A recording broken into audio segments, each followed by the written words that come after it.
This is a study I'm calling the Faster Pastor, some preliminary findings from a study of 986 clergy. I'm Mike Zigarelli. It's well established that we live in a culture of busyness and overload.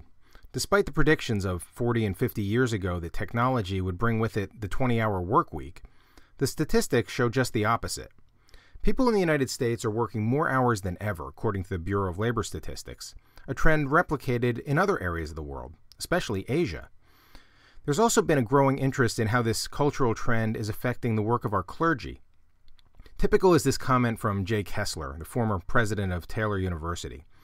He writes, "There's no question that the expectations of pastors have changed dramatically in recent years. In fact, the best-known American preachers of the 1700s probably would not have been able to make it in today's pastorate. It's no longer enough for a pastor to be a scholar or Bible expositor, to preach on Sunday and to perform such ceremonial duties as baptisms, weddings, and funerals. Today's pastors are also expected to attract people to the church, administer a volunteer or paid staff, and counsel individuals with a wide range of personal problems. They also have to be warm and personable, creating that feeling of intimacy.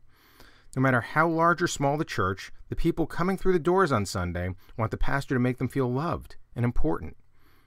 And if they can't do all these things, they'll have people wondering why the super church pastors can do it, but their pastor can't."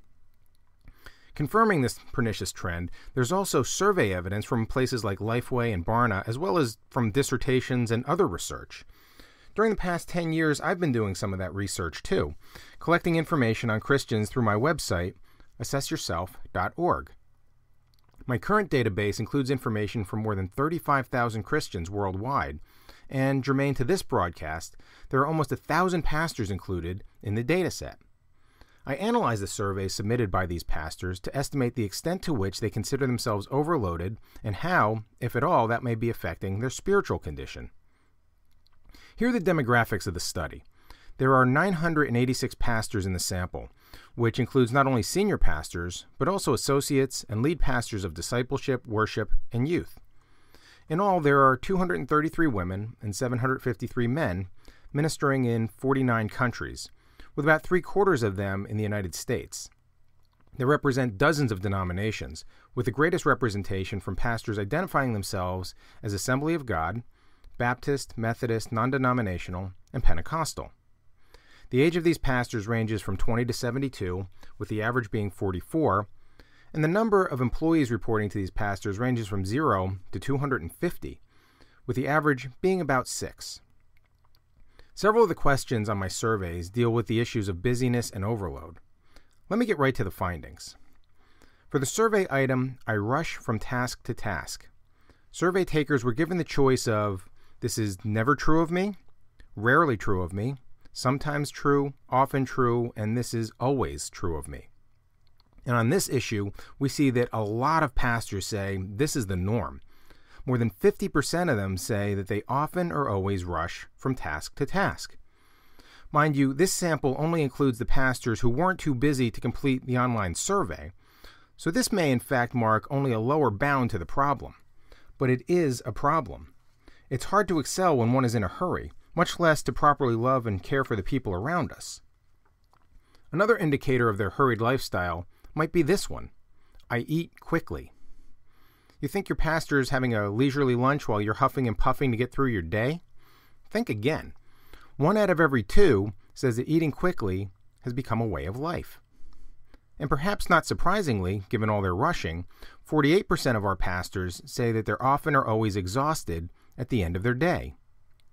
Female pastors are slightly more likely to say this than male pastors, and pastors of denominational churches are more likely to say this than non-denominational pastors. But overall, there's a real concern here. Exhausted people tend to have underdeveloped relationships, more physical problems, and more trouble achieving their potential. They also tend to have a weaker relationship with God, since who has time for God in the midst of the maelstrom? But these are pastors. Surely time with God wouldn't be a problem for them, right? Well, not right. In fact, in what may be the most striking finding in this study so far, look at the response to the survey item, "The busyness of my life gets in the way of developing my relationship with God." More than 6 in 10 pastors, a full 62%, say that this is often or always true of them. And since the pastor's relationship with God is a key driver of his or her ability to disciple and evangelize effectively, well, something clearly needs to change.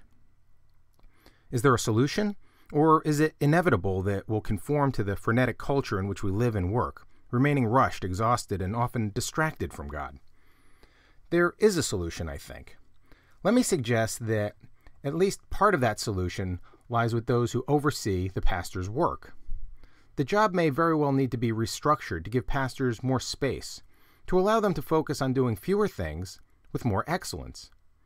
In other words, church boards may be wise to simplify the pastor's job description and then jealously safeguard his or her time.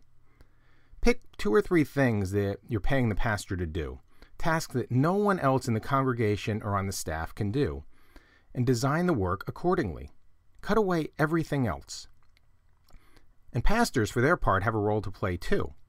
Some need to learn how to say no to things in order to focus exclusively on the tasks for which they're uniquely gifted in the church. Their overloaded life, in some cases, is by choice rather than being thrust upon them.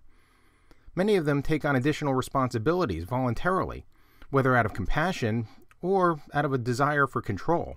But regardless the reason, overextension is not a healthy existence, and it's not good for the church.